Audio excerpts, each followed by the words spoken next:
participating in a dangerous hunting game. Every hour that passes, I earn 500,000 US dollars. But the catch is that I have to evade 5 hunters, and I can't leave the city during this time, nor can I ask the police for help. If I can last 24 hours, I'll get 30 million US dollars. After dodging the Superman's fatal attack, I rushed into a church to hide in a panic. I curled up in the confessional and prayed. Suddenly the partition was pulled open. The priest asked me what had happened.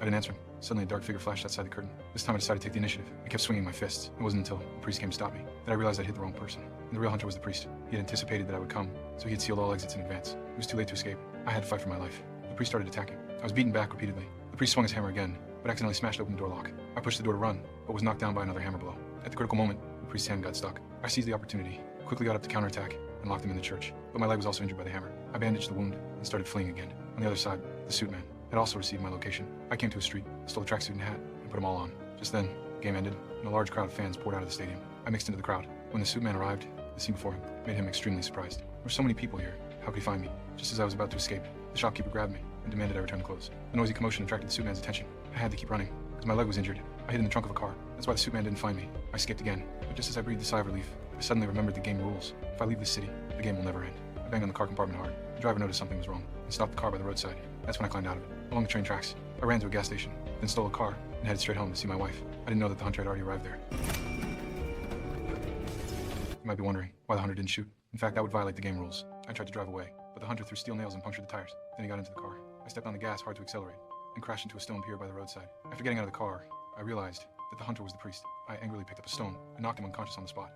The woman seemed to be visiting her boyfriend in prison, but in fact she handed him the SIM card hidden in her nail art. SIM cards are extremely valuable in prison. The man earned $5,000 with it, yet he spent all of it on clay, a key part of the escape plan. During the recreation time, he deliberately put stones into the lawnmower, making them fly out and break the car window. The doctor looked helpless when he saw this. A prisoner took the chance to tell the doctor he could fix the car perfectly and wouldn't charge a penny, so the doctor agreed willingly, not knowing the prisoner and that man were accomplices. The guard took the prisoner to the door. He faked an asthma attack, quietly approached the guard, and used the clay to make an impression of the key. Now only the car modification was left. He seemed to be repairing the car, but actually looking for a hiding place. When everything was ready, the accomplice hiding in the kitchen acted immediately. He added poisonous mushrooms to the food to make everyone hallucinate. Seeing everyone eat the prison meal, he sent a signal to Richard with his eyes. Richard took the initiative to find the guard, telling him he needed to go to the infirmary so he could leave early. Soon the mushrooms took effect. Everyone danced in their seats. Even the chef had hallucinations. Then Paul cut his hand with a knife. The guard took him to the infirmary, and they met there. As the prison fell into chaos, doctors received a rescue call and rushed to the cafeteria with their medical kits. Richard found the opportunity,